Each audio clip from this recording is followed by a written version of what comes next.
Broadcasting from Studio 300 on Cal Poly's campus, you're watching Mustang News.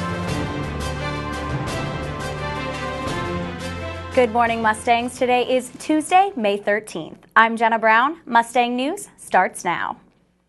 There's a new set of scorch marks in the landscaping behind the Aerospace Engineering building on campus. A small grass fire started behind the building at about 3:30 p.m. yesterday. About 10 firefighters in both UPD and CAL FIRE responded to the scene.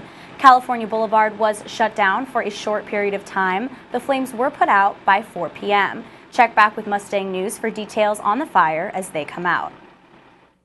President Armstrong's keynote address covered the possibility of things like a convention center and even a pub on campus. Reporter Julian Delgado sat down with Armstrong to get more details about his vision for the university in 2022.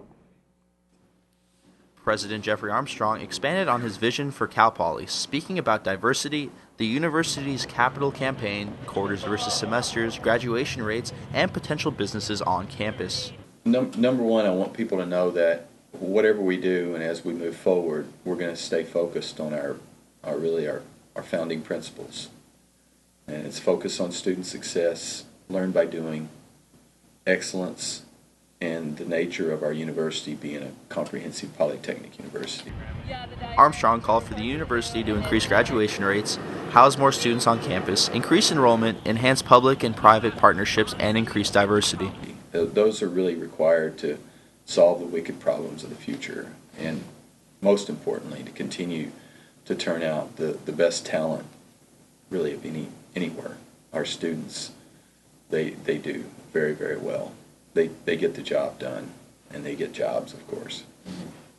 President Armstrong decided on 2022 because it was far enough in the future to make the presentation about a vision rather than an immediate action plan.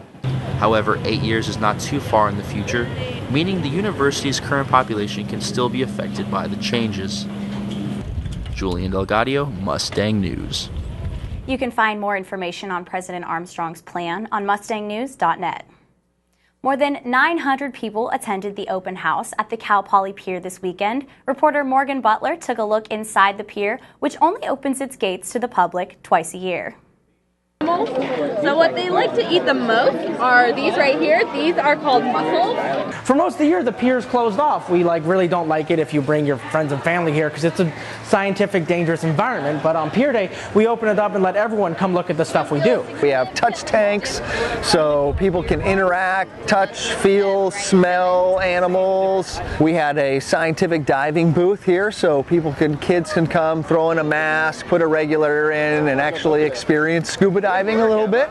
And a lot of the stuff that we have on display, like out in the courtyard, we have a lot of our research projects. It's not stuff you'd be able to find, so it's just such a way you can discover so much fascinating new stuff. Some of these kids have never interacted with the ocean at all, so this may be their first time handling a sea star or seeing fish that actually live under the ocean, and certainly in our case, the first time breathing off a scuba regulator. Everything you see in this room, if you know where to look locally, you can find it. And I mean, that's really one of the things that I would seek to illustrate to people is just how great an environment we live in and all the cool stuff you can find here. You are almost a mile out to sea and there's no chance of getting seasick. We had whales swimming by earlier this morning, and it's just a great opportunity to learn about the marine environment. I mean, for me what this is I come in here and I talk to people about all these organisms that I love for 4 hours today. Isn't that weird? Doesn't that feel like mango? Yeah. The next chance to take a look inside the pier will be in fall of 2014. Now let's take a look at your weather for today. Today will be sunny and hot with a high of 95 degrees and a 10-mile-per-hour wind that will continue throughout the day. Now it will be clear at night with the low of about 57 degrees, and we should have warm weather the rest of this week with highs in the 90s. Well, that's Mustang News for this Tuesday. You can tune in to our weekly half-hour broadcast that's on Charter Channel 19, UHTV Channel 7, and Campus Channel 2. You can also find constant broadcast coverage on mustangnews.net. Have a great day, Cal Poly.